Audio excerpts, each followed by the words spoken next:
nossa aula de hoje. A relevância da liderança para a condução e ensinamento da igreja. O irmão Jefferson já deu uma pincelada da importância da liderança e a falta da liderança, o que ela causaria dentro da igreja. Aqui eu acho que nós temos algumas lideranças. O irmão Jefferson é uma liderança. Eu acho que o irmão Rodrigo, liderança também. Liderança também. O irmão lá atrás, liderança também. Então eu vou precisar do apoio de vocês. Irmãos, eu não concordei com tudo o que está escrito na lição. A lição, ela é redondinha, ela é perfeita. Agora a pergunta é, a vida é perfeita? O trabalho da liderança é perfeito? Não é. Então vamos trazer isso para os nossos dias atuais e fugir um pouco da perfeição da lição. A introdução diz assim: ao abordarmos a temática da relevância da liderança na igreja, precisamos antes compreender que ela não se resume apenas em um cargo. Trata-se de uma vocação e um chamado divino. A liderança da igreja não é somente um cargo. É uma vocação e um chamado divino. Procede? 100%? Nem sempre. Já vemos que não é tão redondinho assim. Nós temos muita liderança que não tem vocação e nem tem um chamado divino, mas estão fazendo o trabalho. Por quê? Porque quem tem o chamado, quem tem a vocação, não quer assumir o trabalho. A Bíblia é a liderança cristã. A fonte de toda a liderança cristã é o próprio Deus. Toda autoridade é constituída por Ele, seja por sua vontade soberana ou permissiva. Por esta razão, a igreja deve reconhecer e honrar aqueles que o presidem e lideram. Irmãos, vontade soberana e permissiva. Tem gente que diz assim, vontade permissiva. A pergunta é, o que é uma vontade soberana de Deus? Acontece independentemente das ações humanas ou circunstâncias. Irmãos, a vontade soberana de Deus independe de qualquer ser humano. E temos um exemplo da vontade soberana de Deus em Jeremias 1:5. Antes de formá-lo no ventre, eu escolhi. Antes de você nascer, eu separei e designei profeta às nações. Irmãos, Jeremias não ia fugir disso aqui. Era para ele. Nada que ele pudesse fazer, ele escaparia dessa situação. Vontade soberana de Deus. Permissiva ou permissão. Eu já ouvi muitas pessoas falar vontade permissiva de Deus. Tem hora que eu tenho dúvida se de fato existe vontade permissiva de Deus. Eu sei que existe permissão de Deus. Agora, vontade permissiva de Deus, eu tenho dúvida quanto a isso. Vocês poderiam comentar alguma coisa sobre a vontade permissiva de Deus? E se de fato existe isso, vontade permissiva? Vou chamar de permissão. Refere-se àquilo que Deus permite que aconteça, mesmo que não seja parte da sua vontade direta, inclui o mal e o pecado no mundo. A pergunta é, Deus tem vontade que o mal reine no mundo? Ele permite? Não, Ele permite, porque se Ele não permitisse, a gente não praticava. Ele permite, mas é da vontade dEle? Não. A maldade do mundo é da vontade de Deus? Ele permite? Ele permite. Qualquer um que praticar a permissão de Deus sofrerá sérias consequências. Mas a vontade de Deus ela é soberana e nós devemos praticar a vontade de Deus. Devemos ter muito cuidado com a permissão. Ah, eu posso pecar? Posso. Posso matar? Posso. Deus permite? Permite. Vai me trazer consequências a curto prazo? Não. Mas a longo prazo vai. Nem que seja no dia do julgamento final, onde haverá plantas e ranger de dentes. A história de Jó. Era da vontade de Deus que Jó sofresse daquele jeito? Não era, mas ele permitiu. Deus permitiu que o diabo atuasse na vida física dele, não na alma dele. Mas vamos seguir. Permissão de Deus. 1 Samuel 8, 6 e 9. Quando, porém, disseram, dá-nos um rei para que nos lidere, isso desagradou a Samuel. Então ele orou ao Senhor, e o Senhor lhe respondeu, atenda a tudo o que o povo está pedindo. Não foi a você que rejeitaram, mas a mim que rejeitaram como rei. Agora atenda-os, mas advirta-os solenemente e diga-lhe, quais direitos reivindicará o rei e que os governará? O povo de Israel queria ser liderado como todas as outras nações, porque quem governava o povo era Deus, e Deus usava os profetas, os sacerdotes, para poder levar a vontade de Deus perante o povo. Aí o povo falou, não, nós queremos um rei. Samuel ficou triste. Deus ficou alegre? Samuel, não estão rejeitando você, estão rejeitando a mim. Eu permito. Samuel, eu permito. Não é da minha vontade. Eu permito. Mas diga para eles, o rei vai judiar deles. Eles vão sofrer na mão do rei. Mas eu permito. Não é da vontade de Deus, ele simplesmente permite. O papel do líder na igreja é exemplo de Jesus. Cristo estabelece na igreja homens vocacionados, preparados e comissionados com tarefas por ele para cooperar para o aperfeiçoamento de todos os santos, a fim de que todos sejam dinâmicos e frutíferos em seus respectivos ministérios. Então, qual que é o trabalho da liderança? É encaminhar a igreja, encaminhar as pessoas para que elas possam produzir. O irmão Jefferson já fez um comentário. Se a igreja Madureira não tivesse pastor, uma coisa eu tenho certeza, não tinha ninguém aqui. O papel do líder na igreja é exemplo de Jesus. A exemplo, olhando para Jesus, qual que é o papel de um líder na igreja? Serviço e humildade. Jesus demonstrou que a verdadeira liderança não é dominar ou buscar poder, mas sim servir aos outros com humildade. João 13, 3 e 5, 14 e 15. Jesus sabia que o Pai lhe tinha dado todo o poder e sabia também que tinha vindo de Deus e ia para Deus. Então se levantou, tirou a sua capa, pegou uma toalha e o amarrou na cintura. Em seguida, pôs água numa bacia e começou a lavar os pés dos discípulos e enxugá-la com a toalha. 14 e 15. Se eu, o Senhor e Mestre, lavei os pés de vocês, então vocês devem lavar os pés uns dos outros, pois eu dei o exemplo para que vocês façam o que eu fiz. Jesus ensinando o que é ser líder, o que é ser o mestre, o que é liderar um povo. O líder, ele precisa ter visão, ele precisa ter direção. Jesus sempre teve uma visão clara de sua missão e do reino de Deus. Ele comunicava essa visão para os seus discípulos e os guiava a cumprirem-na. João 18, 37. Então você é o rei? Perguntou Pilatos. É o Senhor que está dizendo que eu sou o rei, respondeu Jesus. Foi para falar da verdade que eu nasci e vim ao mundo. Quem está do lado da verdade, ouve a minha voz. Jesus,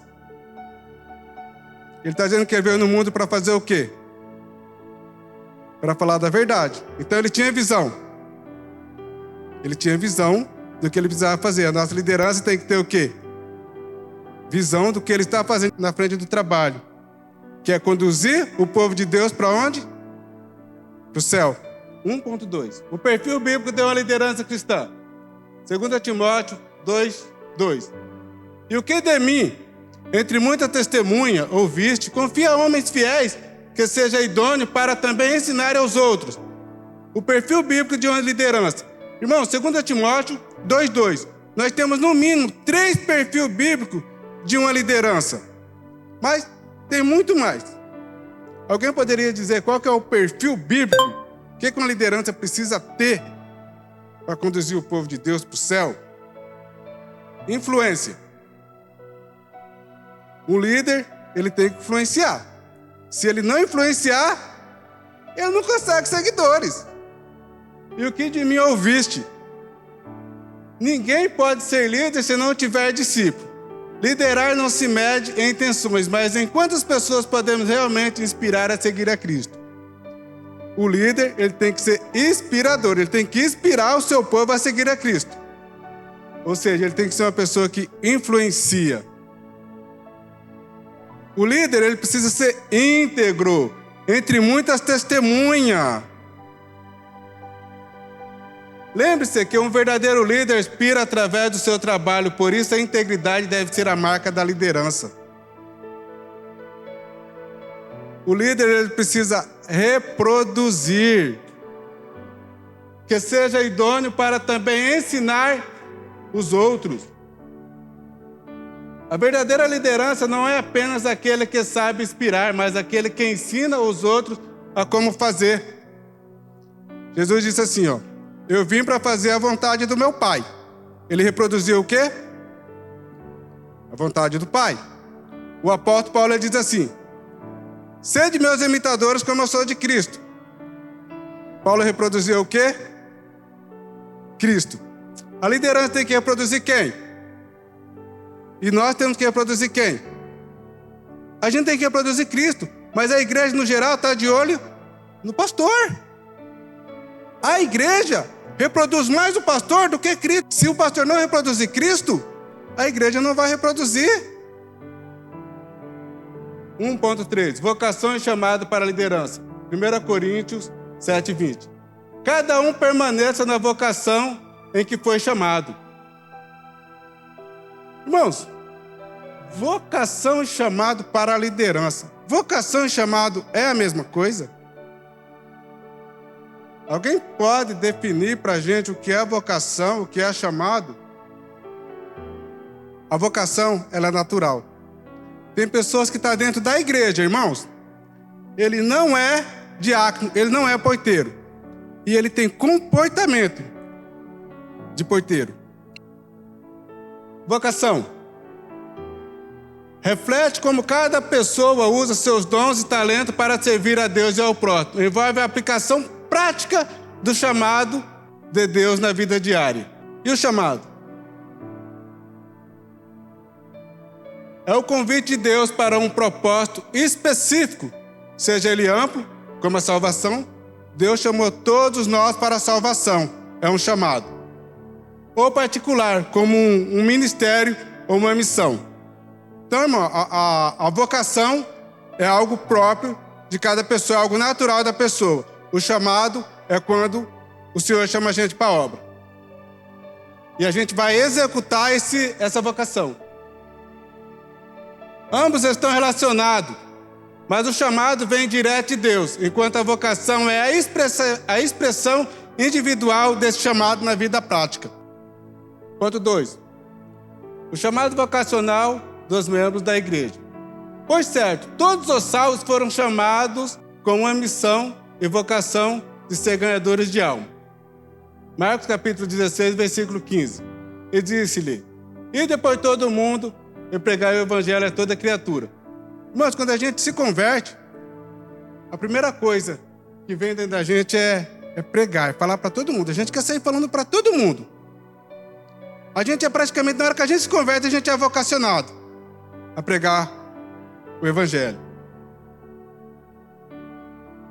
O 2.1. Só que existem chamados que é específico, é de cada pessoa. O evangelho é para todo mundo pregar, mas tem coisa que é específico de cada pessoa. A despeito do chamado evangelístico, comum a todos os que aceitam a Cristo como Senhor e Salvador, há também aqueles chamados específicos. Abraão foi chamado para sair da sua terra. Moisés foi chamado para tirar o povo de Israel do Egito. Samuel foi chamado ainda bem jovem para uma tripla função: sacerdote, profeta e juiz. Atos dos Apóstolos, capítulo 6, versículo 2 a 4. E os 12, convocando a multidão dos discípulos, disseram: não é razoável que nós deixamos a palavra de Deus e servimos a mesa. Escolhei, pois, irmãos, dentre vós 7 varões de boa reputação, cheios do Espírito Santo de sabedoria, aos quais constituamos sobre este importante negócio. Mas nós perseveraremos na oração e no ministério da palavra.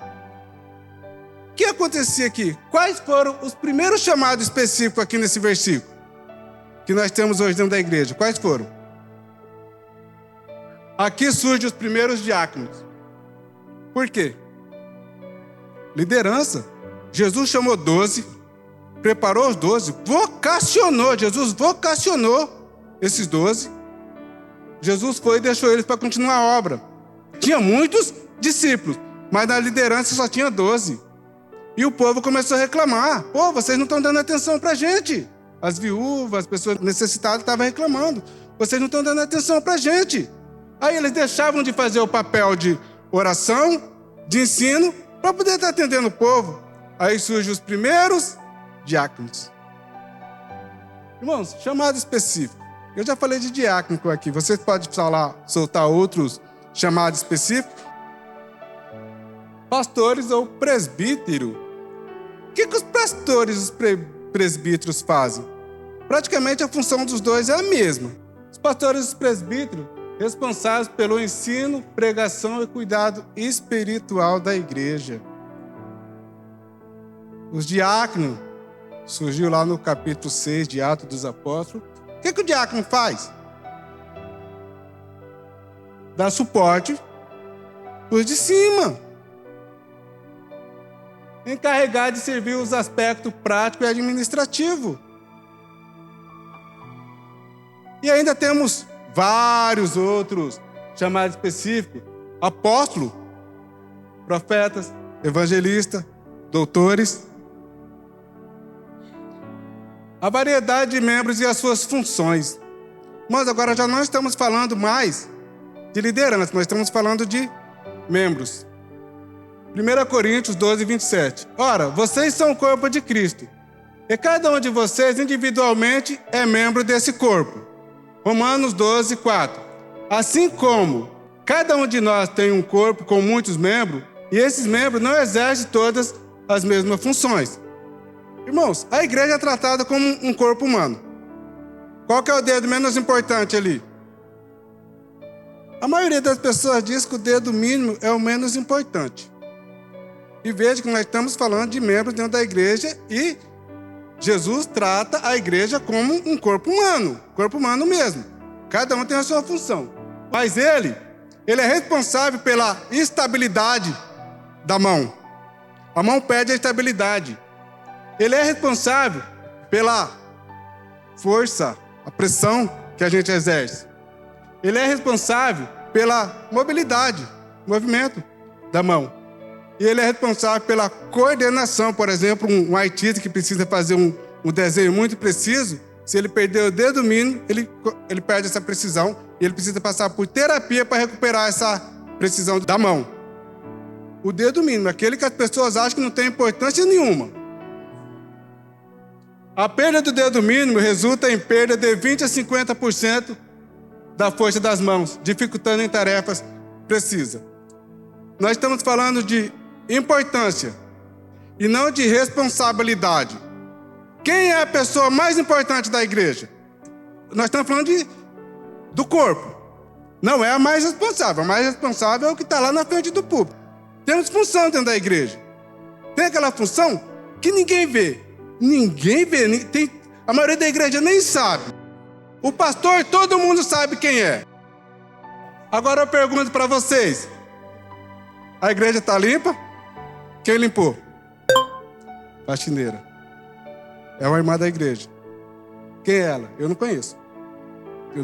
Eu digo para vocês que a maioria da igreja não conhece. Entra na igreja, está limpa. Sai da igreja. Muitas das vezes está suja se tiver um evento, mas quando volta a igreja está limpa. Quem que é a pessoa mais importante? O pastor ou essa irmã que limpa a igreja? Existe nível de responsabilidade.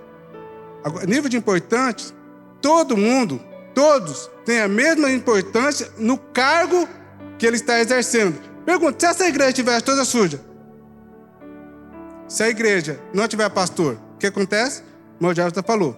Mas se a igreja não tiver alguém que se predispõe a fazer a limpeza dela, e aí, como que ficaria? Também ninguém viria para a igreja. Mas a gente chegar aqui na igreja, os bancos tudo sujos, uma sujeira no chão. Então, irmãos, não estamos falando de responsabilidade. Não é responsabilidade, é Importância. Quem que é o mais importante? Olha o dedo mínimo. Parece que não tem importância nenhuma. A relevância da liderança na igreja. Com o propósito de que a salvação continuasse a ser anunciada, Cristo escolheu 12 homens e o capacitou a dar sequência à missão por ele iniciada. A liderança é importante para quê? Manter as pessoas unidas. Sem líder, se esparrama todo mundo. Responsabilidade de criar harmonia e cooperação entre os membros, fortalecendo o laço da comunidade, incentivando um espírito de fraternidade para que a igreja funcione como um corpo unido em Cristo. Dentro da igreja, tirando Cristo, a cabeça é o pastor ou presbítero. Tirou ele, fica tudo desgovernado. Dever do líder e reconhecimento da igreja. 1 Tessalonicenses 5, 12 e 13. Irmãos, hoje eu sou líder na obra do Senhor.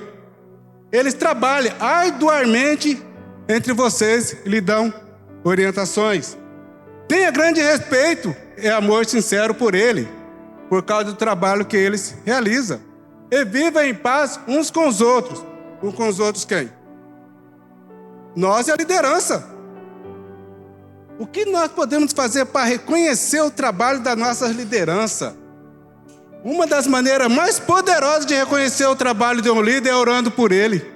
Líderes espirituais enfrentam desafios e pressões, tanto espirituais quanto pessoais. Ofereça apoio prático. Líder muitas das vezes assume grandes responsabilidades. Ofereça-se para ajudar com tarefas práticas na igreja. Irmãos, vamos fazer uma festa? Vamos. Irmãos, precisamos de gente para trabalhar. E agora? Irmãos, reconhecer o trabalho do líder é oferecer apoio prático, é ir para a prática. Obedecer aos líderes. Hebreus 13, 7. Obedeça aos seus líderes, submeta-se à autoridade deles. Eles cuidam de vocês como quem deve prestar conta. Obedeça-lhes para que o trabalho deles seja uma alegria e não um peso, pois isso não seria proveitoso para vocês. Irmãos, o que é obedecer um líder? Participar ativamente nas atividades da igreja. Isso é obediência, irmãos. Ser um membro ativo da congregação, participar dos cultos, grupo de oração, estudo bíblico e outros eventos organizados pelo líder, demonstra sua obediência e apoio. Se os pastores chegarem aqui na igreja e os irmãos não comparecem, eles sentem um descaso. Isso é desobediência. Porque se eles marcaram um culto, uma reunião, um trabalho, para quem que foi? Para a igreja. Se a igreja não veio, está fazendo o quê? Desobedecendo. É desobediência. Evitar murmurações e críticas injustas. Demonstrar obediência também significa evitar murmurações e críticas injustas contra seus líderes, mesmo que haja desacordo ou decisões que você não entenda completamente. Irmãos, murmurar, reclamar da liderança é pecado, irmãos. É pecado. Isso é um ato de desobediência. E não somente a liderança. A quem? A Deus. Pessoas que reclamam, pessoa que murmura, ele também consegue seguidores. Vira um líder do mal. E ele começa a fazer rodinha, começa a fazer grupinho, começa a fazer panelinha dentro da igreja. Pergunta, existe isso? 1 Pedro 5, 2 a 4, nos fala qual que é o dever da liderança. Pastoreie o rebanho de Deus que está aos seus cuidados. Olhem por eles, não por obrigação, mas de livre vontade, como Deus quer. Não faça isso por ganância, mas com o desejo de servir. Não haja como dominadores dos que lhe foram confiados, mas como exemplo para o rebanho. Quando se manifestar o sumo pastor, vocês receberão a imperecível coroa da glória. Qual o dever do líder? Pastorear, cuidar, olhar, não ser ganancioso e não ser um dominador. Quando a pessoa é dominador, ele não é líder. ele não lidera. Porque quem segue líderes, segue de livre e espontânea vontade. Se o cara é dominador, ele não é um líder. Conclusão. Um legítimo chamado divino nunca deve ser entendido como um ato de vontade humana. Devemos reconhecer que, assim como Cristo escolheu 12 homens para dar continuidade à missão de evangelizar o mundo, hoje levanta líder capaz de conduzir a igreja nesta mesma missão. Se Deus te chamou, não faça como Jonas. Se você sentiu que Deus te chamou, não faça como Jonas. Moisés, Senhor, eu não vou não, manda meu irmão. Jeremias, Senhor, eu não sei falar. Eu não sei falar. Irmãos, atenda o chamado de você.